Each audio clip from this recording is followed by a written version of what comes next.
Welcome to the Albritton Letters.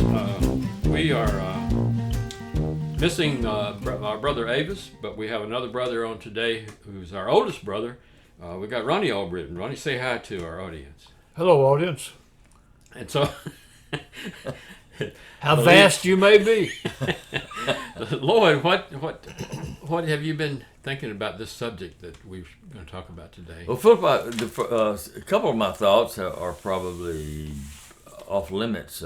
John, the title of our program is Johns and Johnsons. Right, Johns and Johnsons. And we Just know. remember, as Philip reminded me, Lloyd, that as Dr. Ruth used to opine regularly, she would always say, "Remember, boys and girls, keep it clean." Well, I was about to dirty it up with the Johns. Oh, yeah. Well, you know, I've watched a lot of crime movies. being from the military, all of us served, the John, there's no such thing. It's a head.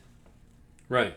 Oh, well, John, see, there you go. That's the toilet Yeah. in the military. That's exactly That's right. the toilet. I thought of it as, watching a lot of police movies. Well, that was the guy that picks up the woos women. Oh, the John is the customer of the customer, women. of the prostitute. Well, speaking about the bathroom name of the Johns, I got some information here from, it is from hunker.com. Okay. And did you know where that name came from? Hunker? Call a bathroom a John. Oh, you're talking about John? Yeah. Why do you think it became known as a John? It's a good question, Philip. I really never thought about it. I've got the answer. I thought you did. What, pray tell, is it? It's from a British royalty, sort of. His Queen Elizabeth's godson. The old His country. name was Sir John Harrington, and he invented the flush toilet. Really? Yeah. How about that, man? Are you sure about that? Yeah, he said as an adult at court, he flourished. He was widely praised for his poetry and prose. Huh. Much like you. Man. Much of Except for the widely praised part. but his poetry and prose skirted the lines of decency. You see, you can learn maybe you're closer to something. me. You can learn something no matter how old you are if you just pay attention and listen. That's right. And his poems and all skirted that decency limit so closely that he became known as the Queen's saucy godson. Saucy, yeah. He lived in the late 1590s and early 1600s. They've had the flush toilet around that. Well, we lived in the 1960s. We still didn't have a flush toilet. But we had that proverbial Sears He cabinet. wrote and a lot of corn a cobs. name for the outhouse back then in 14th, 15th, 16th centuries was also called an Ajax, and that's another story. Ajax. Huh. So he wrote this book. It's called A New Discourse of a Stale Subject, called The Metamorphosis of Ajax. It was a pamphlet about the subject of his invention, which was the flush toilet. Huh. Now I've got this poem that he wrote, and let me read it to you. Read it to us, Philip. A godly father sitting on a draught, to do as need and nature hath us taught, mumbled, as was his manners, certain prayers, and unto him the devil straight repairs. The reverent man, though at the first dismayed, yet strong in faith, to Satan thus he said, Thou damned spirit, wicked, false, and lying, despairing thine own good and ours envying. Each take his due, and me thou canst not hurt. To God my prayer I meant, to thee the dirt. Pure prayer ascends to him that high doth sit. Down falls the filth, for fiends of hell more fit. It's like an ode to his toilet. Man. That's beautiful, Phil. No, I wouldn't call it beautiful, but that's where the word John. That's where a lot of deep thinking comes in. Yeah. That's where John comes Right, from. hand me one of those napkins. The flushing, the Kleenex. toilet was a John. So, That was good, Phil. so Try not to look up more of that stuff. well, it adds an element It of can get realism, your head really messed up. documentation if you read to enough our of it. Yeah. to our. Well, that was the era, though, where everybody was wearing a wig, wasn't it? Well, you say everybody, but I mean, the people in polite society, Yeah. mostly, yeah. but we're also going to broach the subject of Johnson, which is John's son. Yeah, that's right. And- John Simmons. Oh, really? Johnson, Son of John. Son of I John. never thought of that. Thomason, son of Thomas. Well, you can learn a lot Dixon, here on the son, Albritton of, Letters. son of can't Dick. you? Son of Dixon. Gun, son of a gun. But we have even people in our family. Oh, John Denham. Oh, John. Here's a John. Son And, of Denham. John Albritton, John Barlow. A lot of Johns. Sure It is. was a pretty common name. Sure was. Yeah. John. Well, But I wonder when they were doing that, could they have been thinking of the stigma that that term would apply, what you just read about, if they were sticking that to him and him not knowing it? right. Sort of like an allusion to Yeah, right. the bathroom, the stinky, right. Yeah, stinky yeah. John.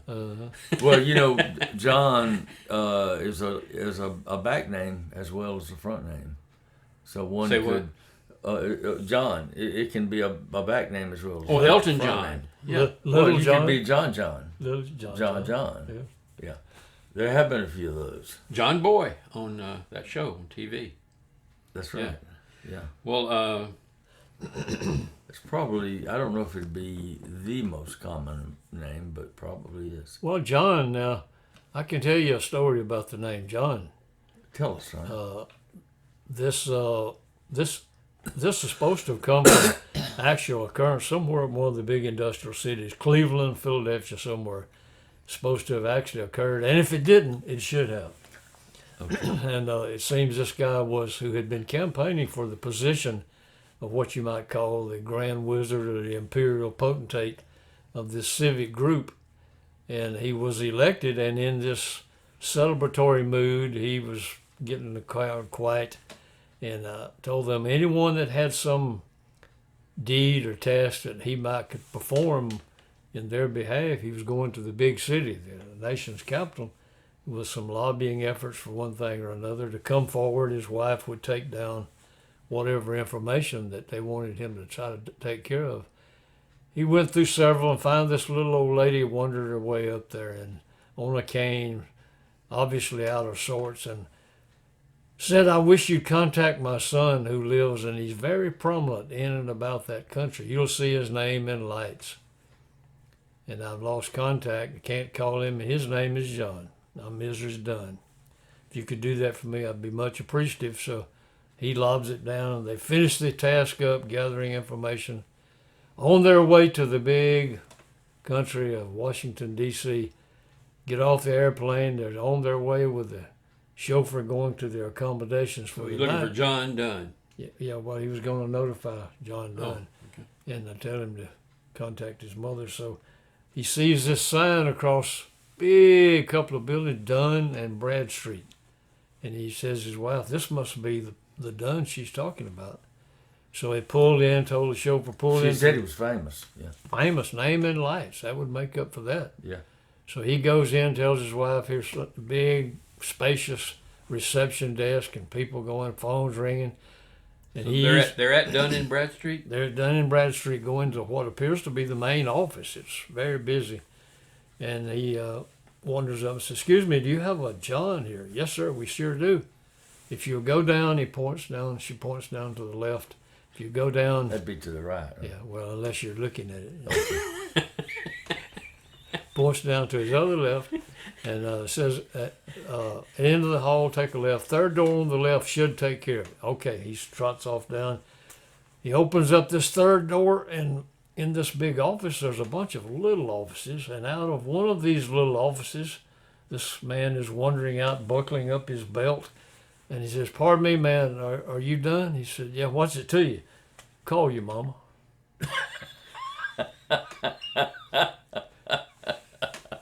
So you see how things, what Strother Martin said Things about just come together. Paul Newman down in the bottom of the pit, remembering Cool Hand Luke. Yeah. What we have here is a failure to communicate. Yeah, well, he knew exactly who he was looking for. John That's right. Dunn. John Dunn, that's And right. the guy said he was done. He fit all the criteria. Yeah. But anyway, that's So- the John Dunn. so- But here, a further little aside of that too, and I've mentioned this to you before, Lloyd. In my years of patrolling up down the highway, you run into a lot of people, some famous, some not so famous, I bet some you did. infamous. And I'm patrolling one day heading over towards Santa Rosa County, And off that J Hill, which is a long hill out of coming back to the west towards Century, it looked like a Lincoln was falling off the cliff, like somebody landing an airplane. So I flicked over on my radar and high speed, so I just eased over on the shoulder. And as it got down even, it was dropping in speed. I just motioned, pulled it over, and flipped around. And a little short fella got out of the car, big Lincoln. Was he John? Was he John? I'm going to get to that. Oh, okay. Don't anticipate the command, folks. You know what to do to start the table. Your other left. You're messing up Ronnie's pace. Yeah, you got to have some fluidity to this thing.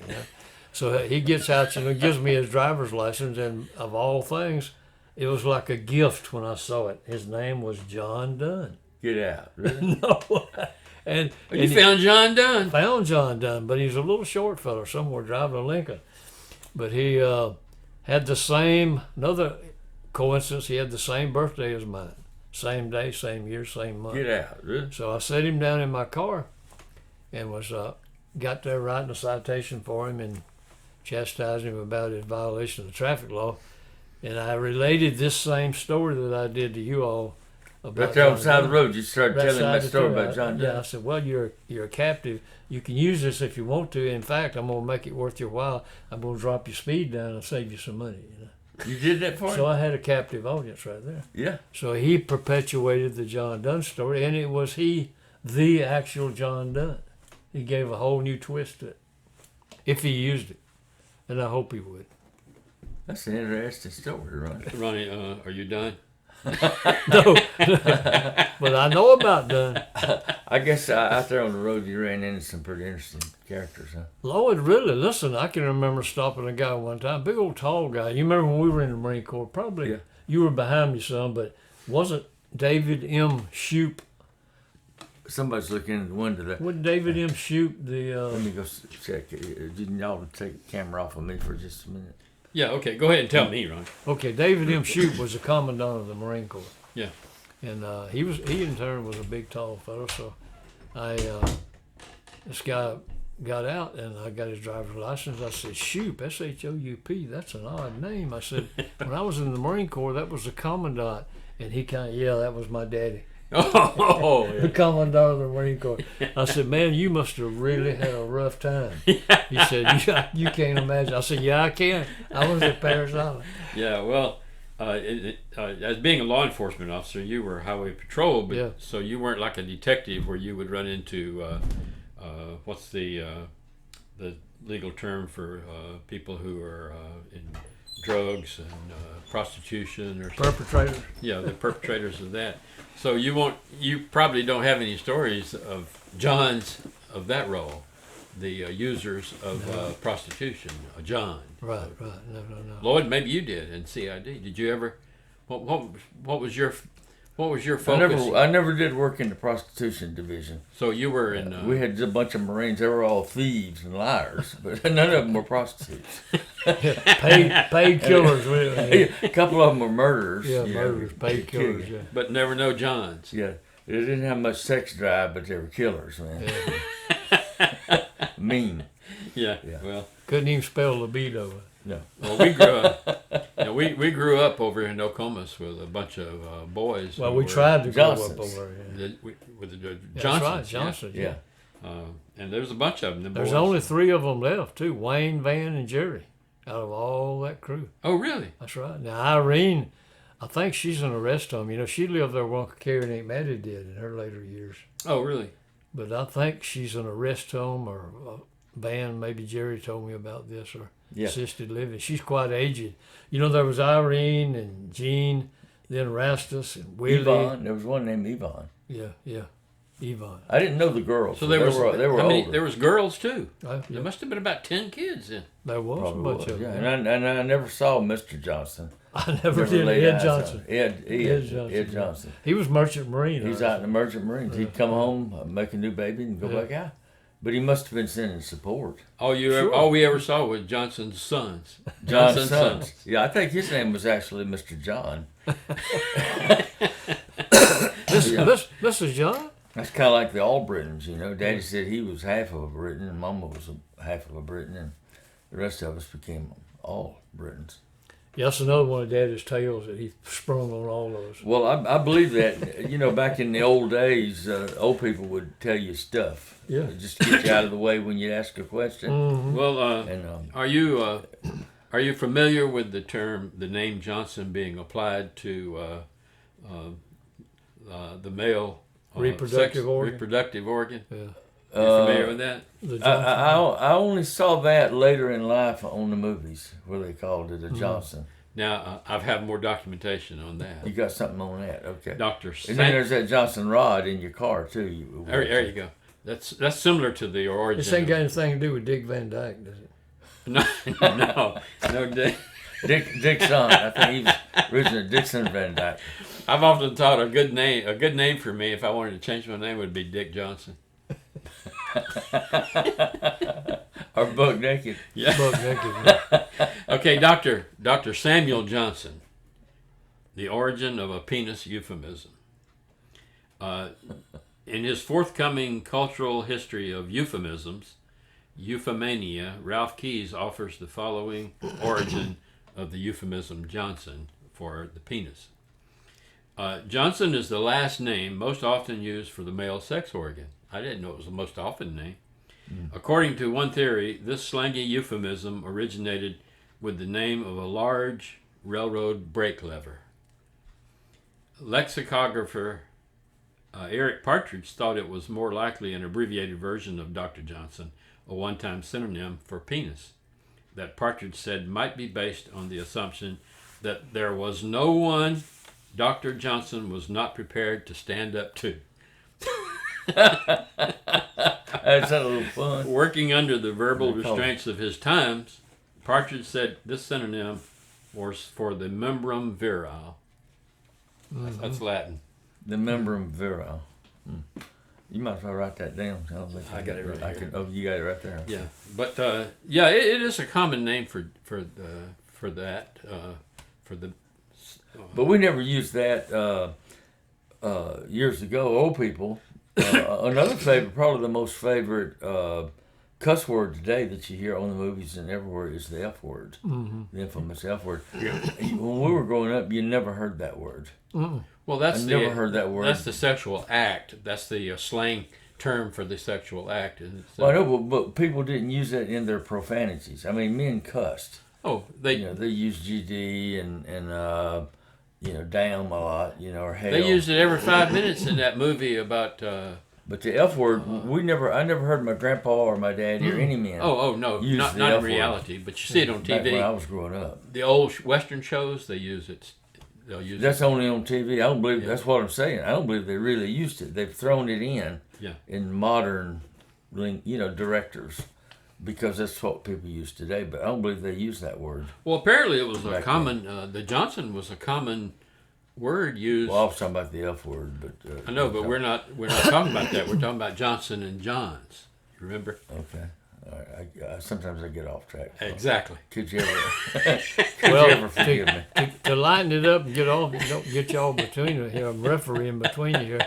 But when I was just a little tyke, and I was at one time, my grandpa, Papa Albritton and Daddy were both sending me in to get a chicken off the roost for the next meal the next day, and it was dark. Of course, I was afraid of the dark. I was only like 5 or 6, and I'd been around them enough to know some profanity I'd been hearing, Oh yeah. And I'm reaching in there in the dark to grab, and I grabbed, I think it must have been a rooster or something with spurs, a big one, and it spurred my hand. Yeah. And I just naturally jerked back and said, damn!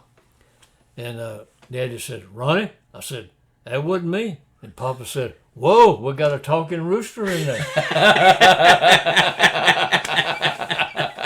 It was the rooster. That wasn't me.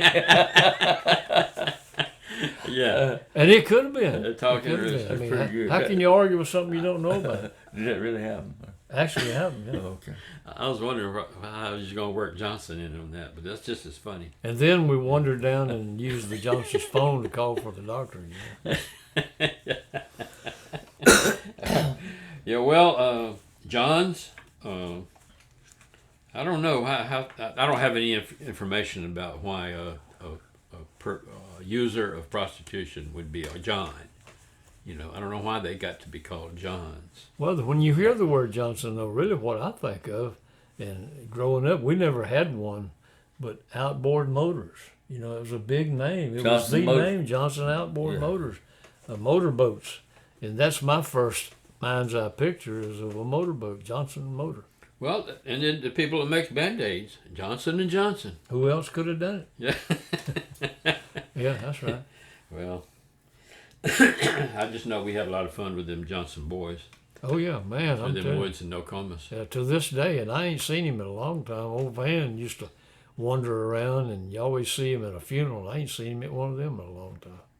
Yeah, Lloyd told a story that Jerry told him, that last recording we did, where Jerry told about Van having black hair. Mm-hmm. Oh, yeah. Yeah, Van, I saw Jerry and Van was at a funeral. And Jerry... He'd always wandered over and said, "You ever hear of anybody getting old and their hair turning black?" Yeah. Yeah. He said, "Do you remember when we was boys playing around over in Oklahoma? Didn't he used to be blonde-headed?" And I said, "Yeah, he was blonde. You ever heard anybody turning black?" And then Jerry said, "I got to tell you," he said, I think he may be dying." He said, "I come up to see Van one day, went over to see him, and there wasn't nobody around. Yeah. I walked around to the back of the house, and Van was back there and had one of them big old iron pots like he used to wash clothes in. Yeah, yeah. So he had his head down in that pot, and he heard me walk Bobbing up, for apples. and he jerked his head up and said that old black dye was just running all down his face.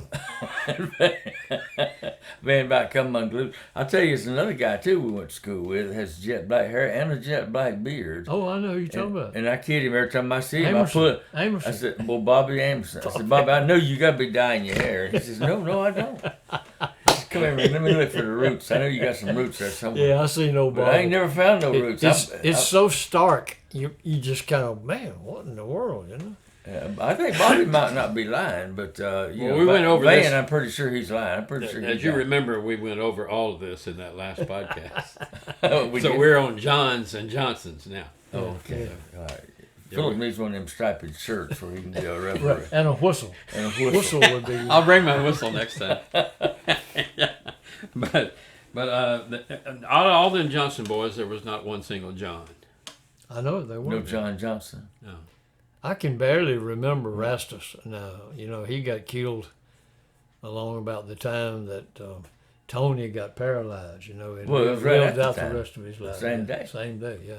How did Tony get? Oh, hit that He swimming let go in a accident. swimming accident, and of course Rastus was dead, and Tony lived out his life, crippled all his life, and it was a shame something like that. But they got down to having too much fun and imbibing in the mineral spirits and whatnot. Mm-hmm. Well, we all played in them little swampy creeks. Man, it's a wonder. And sometimes the water was shallow, and guys getting up on the tree and diving into that shallow water was not uncommon. Yeah. If that was an art of how you can dive like 20 or 30 feet and then swoop back up without hitting your head. But on that particular day, Rastus was a grown man then. Yeah, that's right. Probably in his 30s. I don't know how old he was when he died. But he was probably drunk. Yeah. But Rastus dove off that limb, broke his neck, and they put him in the hospital. And they all got in the car, except Tony was the youngest one. There wasn't no room in the car for Tony. And so they went to the hospital with Rastus, and then Tony said, "Well, he didn't do it quite right. Let me show you how to do it." And Tony got up on the same limb and dived and then broke his neck. And as you say, was paralyzed. And ultimately, Well, killed himself. my second and third wife, Jenny, had 11 children. The same one? Uh-huh. She had one son named Jonathan, and he went by John. But he didn't spell it with an H. It was Jon, which is short for Jonathan. That's that Swedish or Norwegian. I don't know. I was going to ask why did John? Didn't we hear about this on Seinfeld? John Voight's car. Oh, Well, yeah, there was a Seinfeld episode. John spelled Jon. Jon. Yeah, what's his name? George claimed he was driving John Voight's car. And John Voight was Seinfeld Jon. looked at the title and saw the guy's name was John. Yeah. He said, "Doesn't he spell his name as Jon?" So Old George. Yeah. George been lying the whole time. George, man. George was spelling it John Yeah. He was just telling thought everybody it was that John he's Voight. driving John Voight's car. because it was John. It was a different John. Well, No, he thought it was John Voight's car, but then Seinfeld looked at the registration and it was John Voight. Oh, a different John A Voight. different John Voight. He said, "Don't he spell his name Jon?" Listen, they And covered George covered Floyd. everything you Yeah. couldn't even think of. And Yeah, right down to the John and those John. writers, Yeah. boy. Well, y'all, what times are we getting? We're We're down to close. 27. We're getting down to 27 minutes. We got 3 minutes to wrap up. Yeah. Well, Wrap up. Approximately. anything you want to add? Anything you want to add to this subject, Johns and Johnson? No, I thought Ronnie's story was probably going to take up, so I didn't prepare too much. Yeah, Ronnie didn't linger it out long enough for it. Yeah, It was dependent on the longevity of that story to He's carry probably- us through. yeah. a He's couple probably more. nervous on kind of being on TV and Okay, everything. tell it again. Oh, we on TV? I didn't know that. Okay, start again. Tell it again. Yeah, well, you know we'll be on TV? I didn't know we was on TV. Oh, yeah. Well, just as good. We're going to be See on. all them cameras out there, they're recording. What'd for you think of longevity. them cameras? I didn't know they before. were running though. It looks like they're all dead to me. Yeah, they're running. You got one just on Ronnie, don't you? Yeah, you that little one close up? right there is focused on Ronnie. Yeah, you trimmed all your nose hairs before you came, didn't you? Man, I didn't They'll know. be there if you I did. didn't know we didn't have any. Well, we're All proud right. to have Ronnie anyway. Ronnie is the number one. I'm the number two. Philip's number three. Well, we're going to try to have Ronnie for the next few because I have styled the themes to allow for him to Yeah. express. Well, maybe Ronnie could tell some highway patrol stories because we I can know, do that one like that. Yeah. I know he's got a bunch of them. Well, I can relate one now. This No, one. not now. On the next. Oh, okay. Well, I tell you, Ronnie wouldn't be no problem. listen, I had a couple of real good ones I could think No, of. and you got to eliminate all the racial epithets too, Ronnie. Oh yeah, I know racial. better than that. That's like I asked one time, and this is another story too. Save it. I say, okay, this is a real good one. Remind me to tell this later. Okay. I'll make a note. You better get Philip. Okay, everybody, we got to go. We'll see y'all next go around. Y'all say bye to the cameras, and we'll wrap it up. Wrap it up. Say bye. Bye. Gilbert said, "Hey, Say good night, Grayson. Good night, Grayson. Goober said what? hey." Oh, Good night, you say Grayson. that every time. I didn't know what that was. Goober says, hey. Goober says, hey. Gomer, Gilbert said, "Hey."